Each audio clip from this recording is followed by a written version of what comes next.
Next thing I want to go over is the right panel. So in the right panel, we have a set of controls, a set of tools that we can use to control each individual track.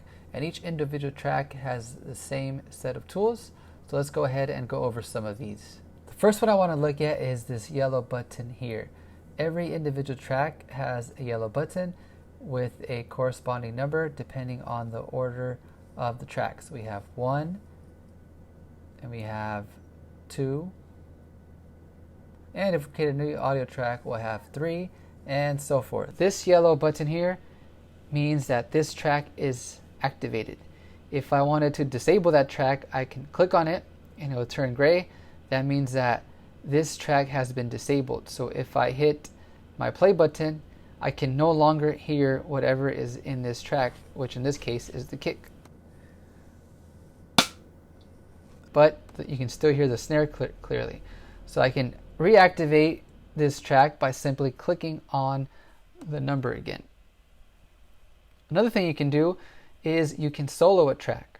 So next to the number button, there's an S button. If you click on that, it'll turn blue. That means you have activated the solo option of this track. What this does is it will only play this track. So if I click play, notice how you couldn't hear the snare anymore. That's because we soloed that first audio track, the kick. It works well when you have multiple tracks, because if you want to just listen to one, you can just quickly solo it and just listen to that one track. And then if you go over to the second track, you can do the same thing. We can solo it so that we don't hear the kick and we just hear the snare. Or we can just simply deactivate it so we only hear the kick, not the snare. So as you can see, each individual track has the same set of tools that you can use. Alright, the next button here is the record button. So this record button arms this track to be recorded. So if we were to hit the record button on the top bar, we would get a record signal along this first track.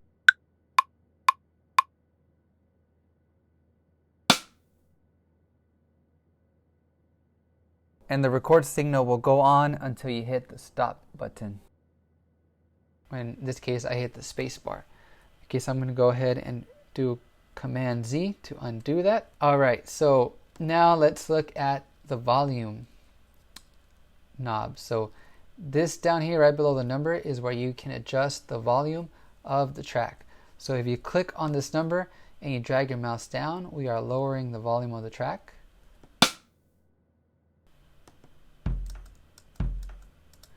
And if we click this volume and move the mouse up, we are now raising the volume of the track.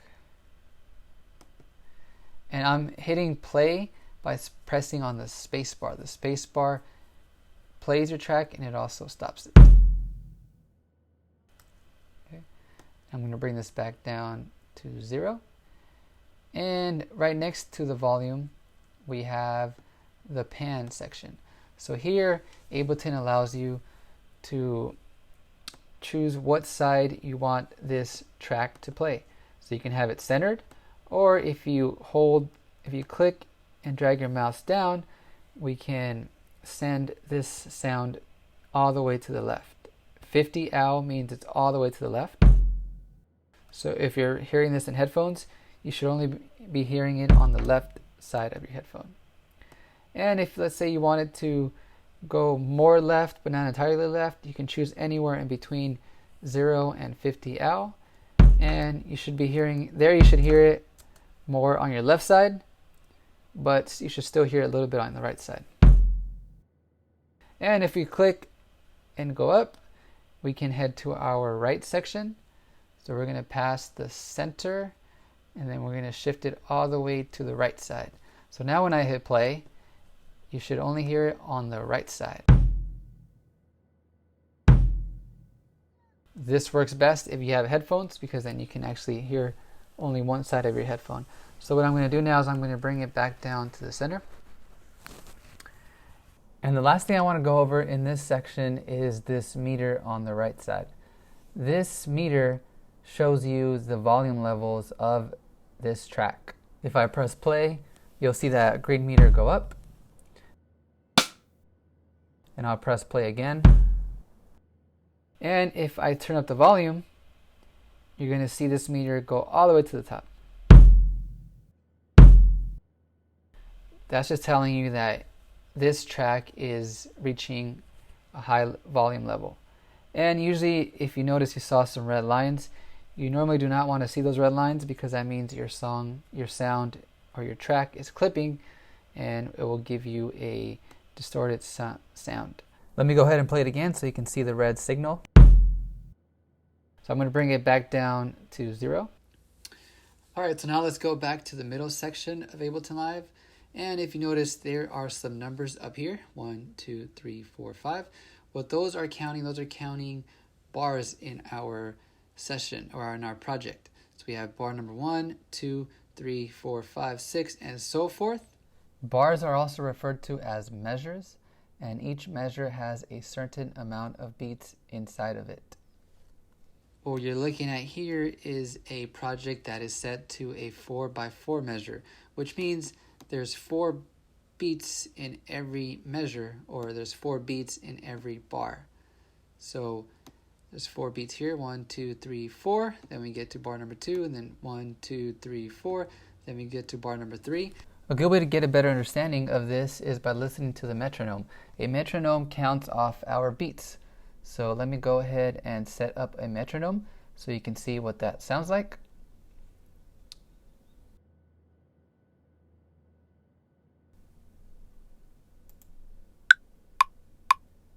One, 2, 3, 4. 1, 2, 3, 4. 1, 2, 3, 4. As you can see, there's 4 beats, 1, 2, 3, 4, and then we get to our new bar, 1, 2, 3, 4. If we were to zoom in, we can see half notes. So let me zoom in.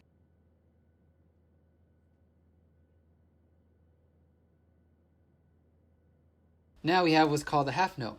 So here we have our full notes, 1, 2, 3, 4.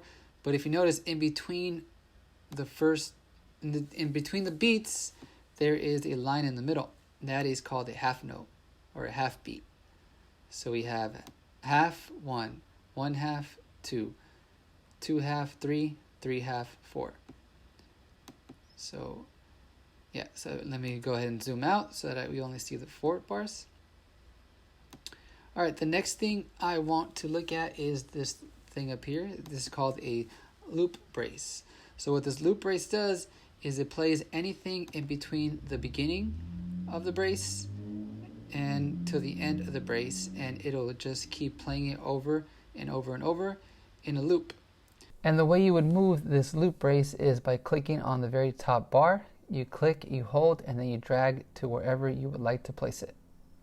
And to activate our loop brace, we need to go over to the top bar.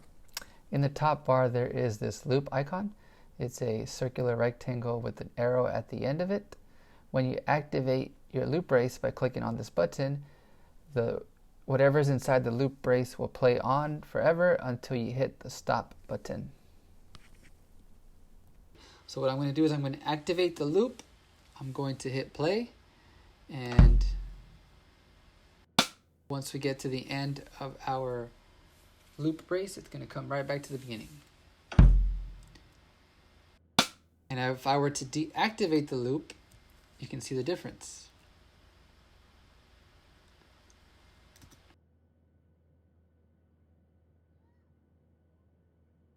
So that is the loop brace. Also, if we look at the bottom of this middle section, we see a timeline. So Ableton measures your project by time. So we have 0 and 10 seconds, 15 seconds, 20 seconds, and so forth. It keeps going to however long your project is. What I like to do is I like to make sure that my samples are lined up in one of these lines. So you can do this by simply clicking on your sample, going to the edge you want to extend, and then you can either extend it or you can make it shorter. All right, for this case, I want my kick to only be in the first beat, so within this first line. So what I did is, I'm going to undo this real quick. I'm going to take this from the right side, I'm going to drag it all the way until it's lined up nicely within my 2 lines. Okay, now I'm going to do the same thing for my track number 2, my snares. If you notice, it's not really aligned to any of my line. So what I'm going to do is I'm going to go here to the right side and I'm going to shift it to the left so that it's only sitting within this first beat. Now what I'm going to do is I'm going to click on the top of my snare. I'm going to hold it, and that's going to allow me to move it. So wherever I move my mouse, if I move it left, it moves left. If I move it right, it moves right. And as soon as I let go of the mouse, that's where it stays. All right, another cool thing you can do in Ableton is you can duplicate things. So the way you duplicate things is you click on the sound you want to copy or duplicate, and you right click, and then you click on this duplicate button, and then it'll duplicate it to the next side. So that's why it's important to have your sounds lined up within the line, because when you duplicate them, it'll do it nicely. So now I can just right click, press duplicate again and again, and it'll keep copying as long as I want it to copy. And you can also select multiple samples or multiple samples at once by clicking on the first one, holding down shift, and then clicking on the last one and doing the same thing, right click and duplicate. That'll duplicate that, and we'll do it again and again so that we have it, so that we have our kicks all the way across this loop brace. Now for my snares, I'm going to do the same thing, right click, duplicate, but for my snare, I only want to hear the snare on every other beat. So my kick is playing on every beat, 1, 2, 3, 4, 1, 2, 3, 4. But for my snare, I want to arrange it in a way so that it's only playing on every other beat. So instead of being here next to the snare, I'm going to drag it and move it over to the right one. So now we have blank, snare, blank, snare. So every other one. And I'm going to keep duplicating it and moving it over because we want to have a gap in between. And we're going to do the same thing that we did up here. We're going to select multiple of these snares, and then we're going to duplicate them across.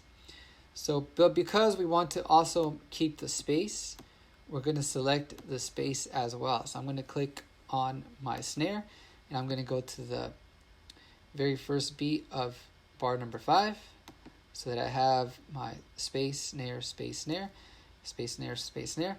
I'm going to right click, hit duplicate, and there it is. So now we have this beat.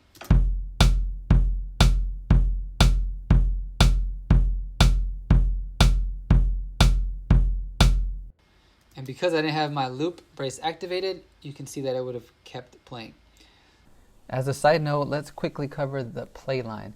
So the play line tells you where your project is playing, and you can set this play line to start anywhere along your project just by clicking on any line you want it to start it. As soon as you hit the play button, you'll see this black line going across your screen. That is the play line. Wherever this play line crosses, that is what you're going to be hearing. So if I put my start line here at the beginning of bar number 5, when I press play, anything that comes in contact with the play line is what you are going to be hearing. In this case, the kick and the snare. If I set my play line here and activate the loop brace, once my play line gets to the 9, it's going to go back to the beginning of the loop brace.